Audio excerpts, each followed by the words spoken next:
Assalamualaikum dan salam sejahtera. Pada petang ini, saya Cikgu Amani akan membentangkan mengenai alat-alat dalam peti pertolongan cemas atau dikenali sebagai first aid, yang mana saya akan fokuskan kepada ubat telan, kapas, iodin dan juga antiseptik. Baiklah, sekarang kita akan lihat kepada yang pertama, iaitu ubat makan ataupun ubat telan. Okey, ubat makan atau ubat telan ni biasanya kita akan simpan dalam bilik rawatan ataupun bilik sakit lah. Okey, dan ubat telan ni akan dibawa bersama dalam peti pertolongan cemas hanya ketika kita keluar bertugas ataupun ada program yang mana kita perlu bawa peti pertolongan kecemasan. Okey, cikgu ada senarakan jenis-jenis ubat telan yang biasanya ada dalam peti pertolongan cemas, sebagai contohnya paracetamol, Ponstan, Loratadine, ubat gastrik dan banyak lagi. Pertama kita dapat lihat dekat skrin sekarang ialah paracetamol ataupun yang sering kita guna ialah Panadol. Okey, Panadol ni umum tahu untuk melegakan demam dan juga sebagai ubat tahan sakit. Kita juga ada ubat Ponstan ataupun ini juga merupakan ubat tahan sakit yang mana ubat ni tidak digalakkan lah untuk mana-mana pesakit yang ada gastrik. Kita juga ada ubat gastrik yang sering kita gunakan ialah Actel ataupun Zalox. Okay, cara penggunaan dia, Zalox adalah untuk kita minum dan Actel adalah untuk kita kunyah. Okay, ada dua jenis lah, sama ada nak minum ataupun kunyah. Okay, Loratadine untuk orang yang ada alahan ataupun sesama Maxolin ataupun metoclopramide. Okay, yang ni untuk orang yang ada masalah keracunan makanan, contohnya seperti muntah-muntah, dan Lomotil juga untuk cirit. Okay, selain daripada ubat-ubatan, kita juga ada aksesori ataupun alat-alat lain yang sering ada dalam peti pertolongan cemas. Yang pertama ialah kapas ataupun cotton ball. Baiklah, kapas digunakan untuk membersihkan luka. Kita perlu menggunakan kapas yang kering dan bersih. Kita letak sedikit iodin ataupun antiseptik, kita bersihkan luka tersebut, dan juga kapas digunakan untuk memberhentikan pendarahan. Selain daripada itu, kita juga ada ubat kuning atau kita panggil sebagai iodin. Iodin ni untuk menyembuhkan luka, yang mana cara penggunaannya ialah kita perlu sapu pada luka yang berkenaan, tapi kita kena cuci dulu luka dengan Savlon ataupun antiseptik. Apa itu Savlon yang saya sebutkan tadi? Okey, Savlon ialah antiseptik. Cara penggunaan dia adalah letakkan sedikit saja dekat kapas dan sapukan pada luka. Okey, sapu secara sehala dan kegunaan dia adalah untuk membunuh kuman. Baiklah, itu sahaja daripada saya, Cikgu Amani. Jika ada sebarang soalan, boleh ajukan di sesi soal jawab. Saya harap semua faham apa yang telah saya ajar sebentar tadi ini. Terima kasih. Ini adalah first aid kit. So semua rumah dinasihatkan untuk ada satu first aid kit sebab dia boleh tolong dalam masa kecemasan. First aid kit mesti ada bandage.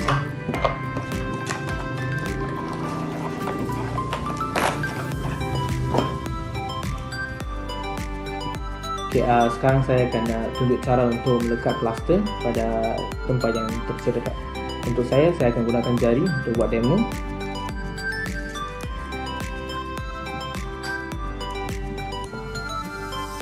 Plaster ni orang pun boleh tolong terletak atau persendirian pun boleh. Kalau tempat terluka tu kat sini, kita akan pastikan yang cotton ni hadap ni.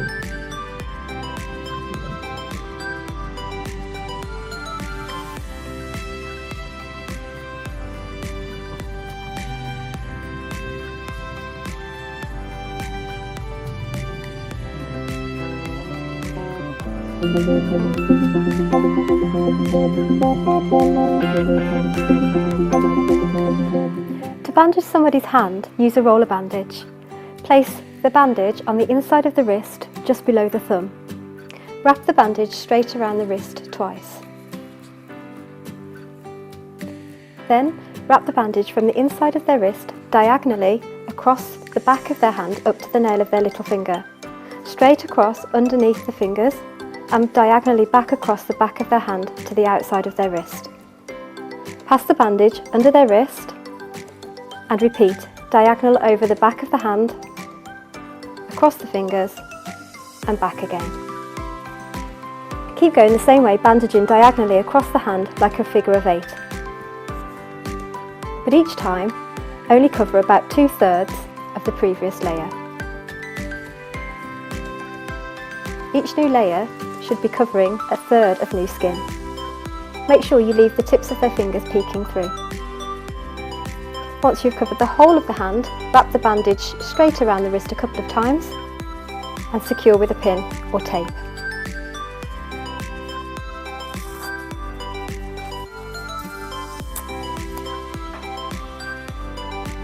To check the circulation, squeeze the fingernail for 5 seconds. When you let go, if the colour doesn't come back within 2 seconds, it means the bandage is too tight and you need to loosen it a little bit. Keep checking the circulation every 10 minutes. So remember, when applying a hand bandage, use a roller bandage. Make sure the bandage extends far beyond the injury site to ensure an even pressure is applied to the wound.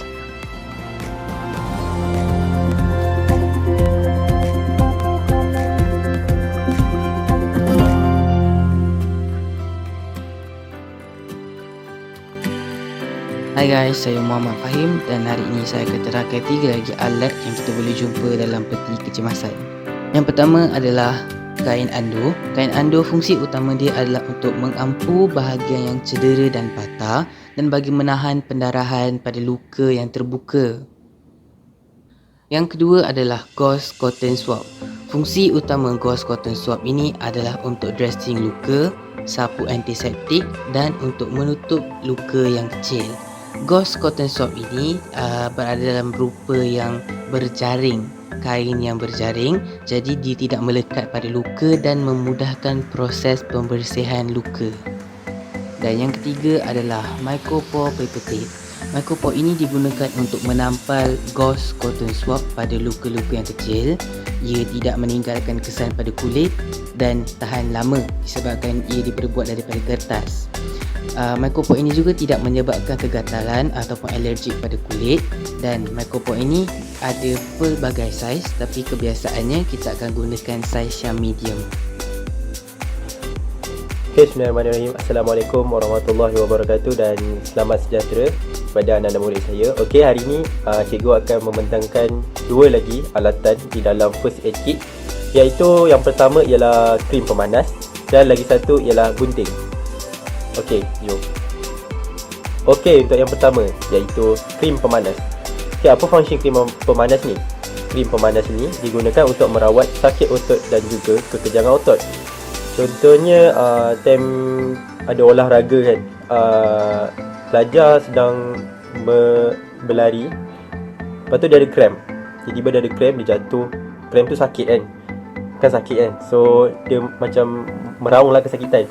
So apa yang kita lakukan sebagai orang yang dekat akan memberikan pertolongan cemas, iaitu dengan memberikan krim pemanas ini. Krim ini akan disapukan pada bahagian otot yang kejang, lalu akan meredakan sakit kekejangan otot itu. Okey, seseorang yang sakit otot dan tidak mempunyai luka pada bahagian tersebut, maka anda boleh menggunakan krim ini untuk mengurangkan sakit di bahagian tersebut. Okey, kalau mangsa atau pelajar yang sakit tersebut ada luka kat bahagian kejang tu, dia tak boleh letak krim pemanas ni sebab nama pun krim pemanas kan. So dia akan bagi efek panas. Kalau panas, efek panas tu dekat luka, so luka tu akan jadi lagi teruk.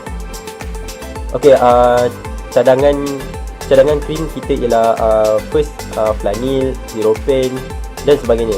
Okey, ni contoh gambar zero pain gel, boleh dapat di kedai farmasi. Okey, ni contoh-contoh lain krim pemanas iaitu gel pain, Top X dan Neomasil serta flanil. Okey, kita akan teruskan kita punya perbincangan iaitu dengan alatan kedua iaitu gunting. So nama pun gunting kan. So function dia untuk menggunting sesuatu. So dia penting dalam first aid kit ni sebab dia untuk memotong gauze, bandage dan sebagainya. So selain proses memotong, gunting ni juga boleh dijadikan sebagai alat untuk mempertahankan diri. Contohnya situasi kita hiking dalam hutan. Dalam hutan kita tak tahu ada berapa banyak haiwan liar, akar-akar pokok yang tajam dan sebagainya. So gunting ni sebagai kita punya alat untuk mempertahankan diri. Contohnya kita diserang oleh ular ke, haiwan liar lain ke. So gunting ni boleh digantikan sebagai pisau. Okay, itu sajalah daripada saya. Tak banyak pun, tapi still dua benda ni penting dalam first aid kit. Itu saja daripada saya. Sebarang persoalan boleh diajukan di akhir pembentangan. Terima kasih.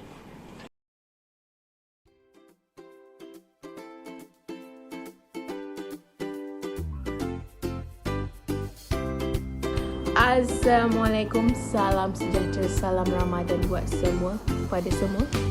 Baik, bersama dengan anda, saya Nur Masrizah binti Masuri. Dalam video ini saya akan menerangkan kepentingan balutan anduk.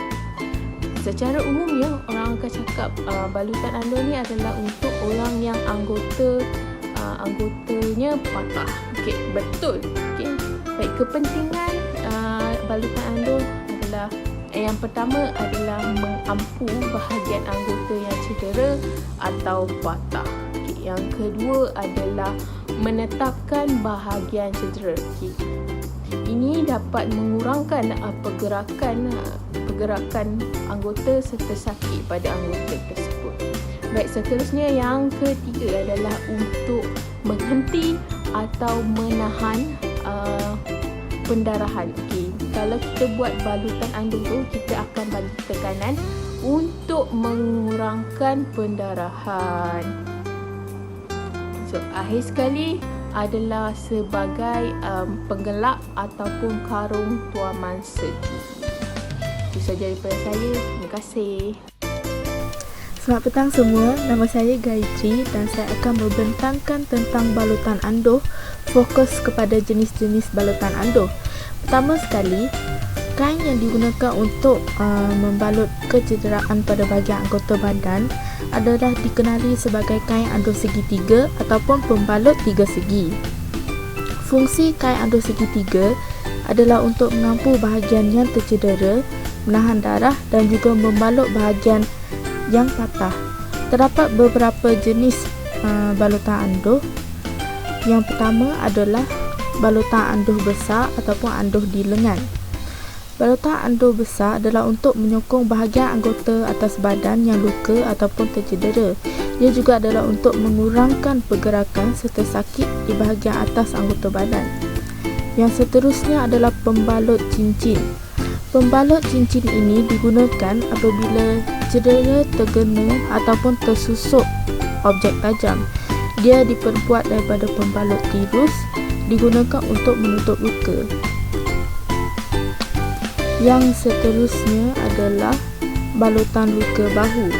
Balutan luka bahu khas luka pada bahagian bahu. Dia adalah untuk memastikan bahagian bahu tidak mengalami kecederaan yang lebih serius.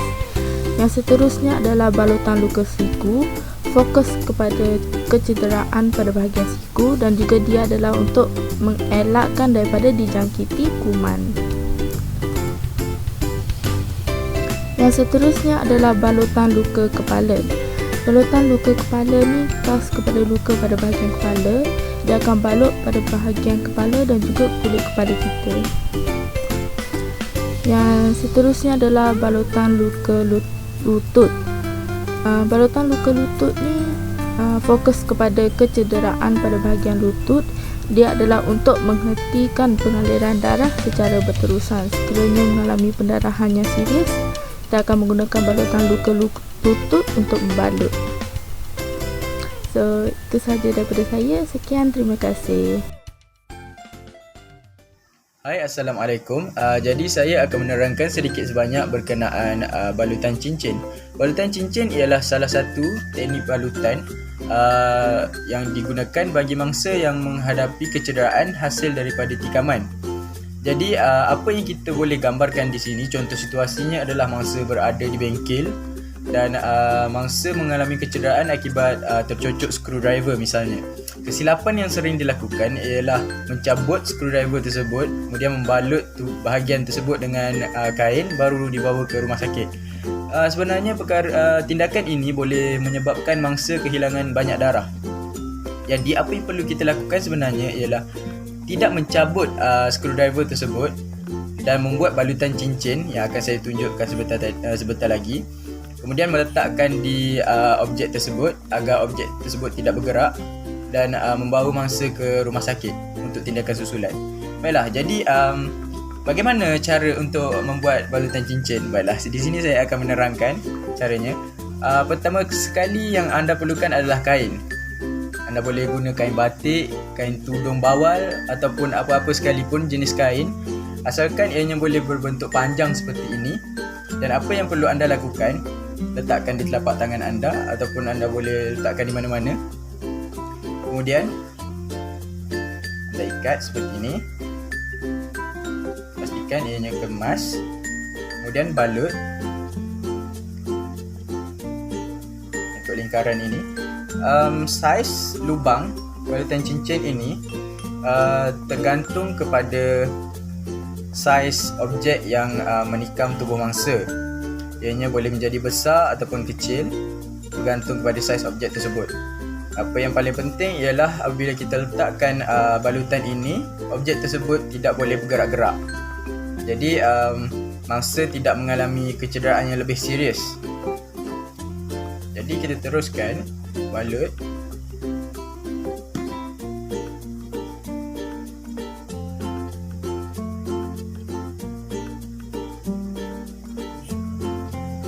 Teruskan.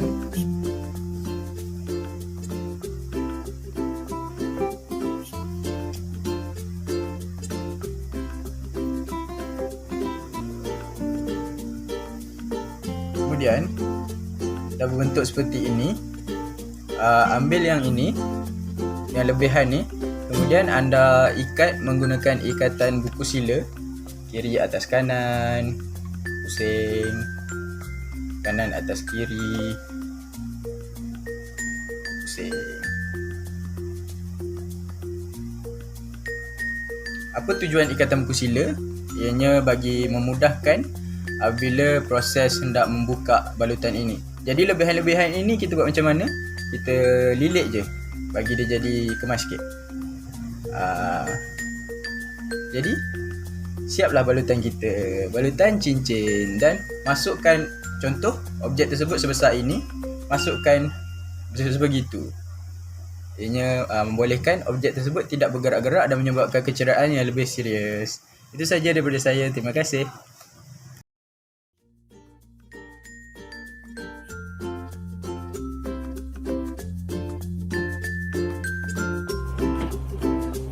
Bucu kain bawah diletakkan di belakang bahu mangsa yang bertentangan dengan tangan yang cedera. Pastikan tangan mangsa berada di aras yang betul dan bucu atas kain ando diletakkan di bahagian siku lengan yang cedera. Bucu satu lagi dibawa ke belakang untuk diikat.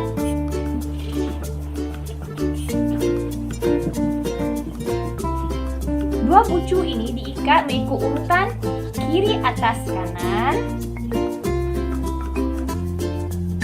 kanan atas kiri.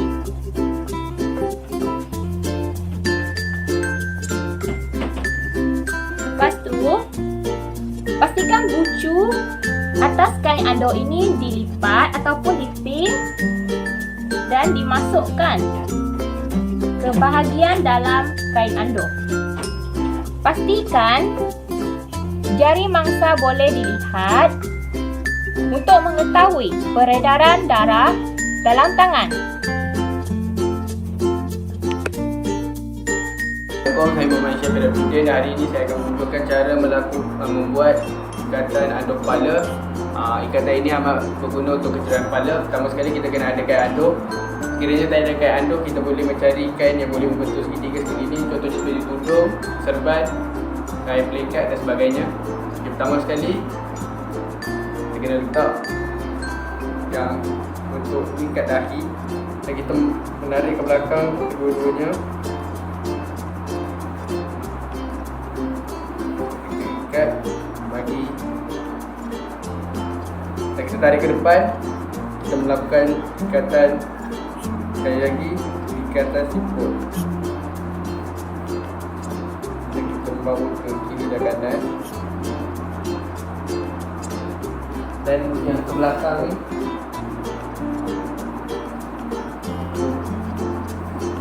kepala, dan inilah bentuk ikatan